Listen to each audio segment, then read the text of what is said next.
just read an article entitled Studies Suggest Pumas Utilize Sly Strategy of Fertilizing Plants that Recruit Prey to Hunting Grounds.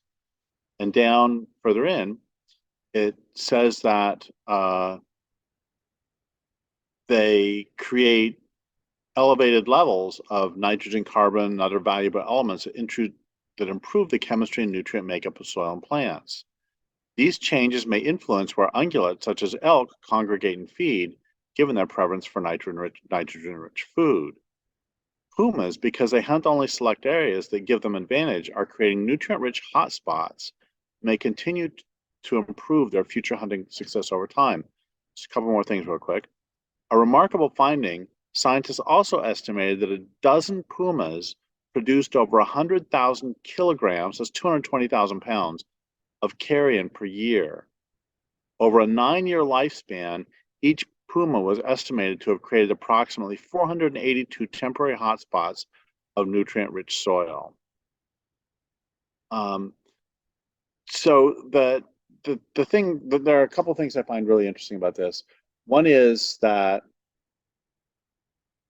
and I don't mean this in terms of management at all, but there's a sense in which the mountain lions are gardening.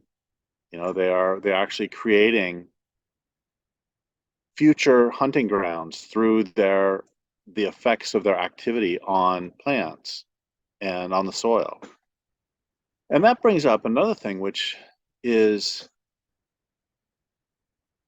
something this is something I've been talking about for years and for decades and has bothered me for decades, is people will talk about, oh, humans created the Amazon, but they never say that jaguars created the Amazon. What they're trying to do with that really is rationalize human management of areas, because humans affect their land base just like everybody else affects their land base. But they never say the part about, but everybody else affects their land base. So they'll say humans affected the Amazon, therefore humans created the Amazon. But everybody affects their land base. And the question is, do you make the land base more ecologically productive on its own terms, or do you not? And human management of forests, where, especially with chainsaws, which is where the argument ends up going, does not make forests more productive. But the interesting thing is, how do various species improve the habitat? So, for example, salmon will improve the habitat in redwood forests by leaving their bodies there to go into trees, to go into all sorts of creatures.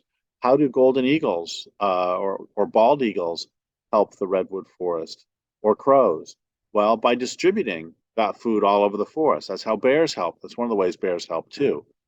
And I always think, it always cracks me up when people will say, and I've seen some people say this scornfully, that squirrels put all these nuts around, and then they forget where half of them are.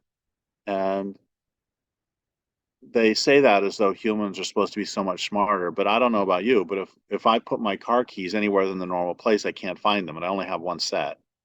So for them to remember where thousands of the acorns are is absolutely extraordinary. But the other thing that's even more important is that I don't think that's the way to look at it. I think the way to look at it is that the squirrels are essentially paying a tithe. They're paying their rent. They're paying taxes.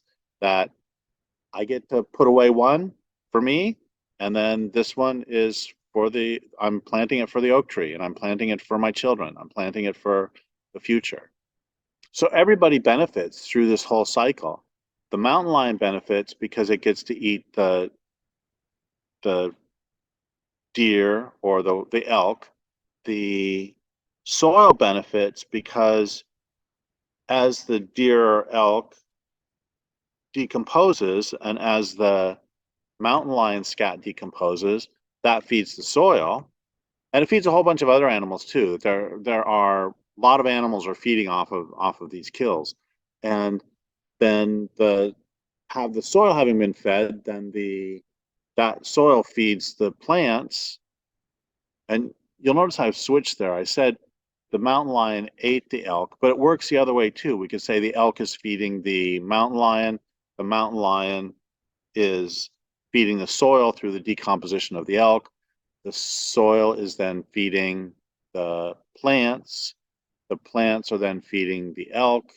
The elk then feed the mountain lion. And that's how natural communities work, where everybody ends up becoming more, the entire community, I should say, because everybody ends up dead, but the entire community ends up becoming more and more healthy through their lives and deaths.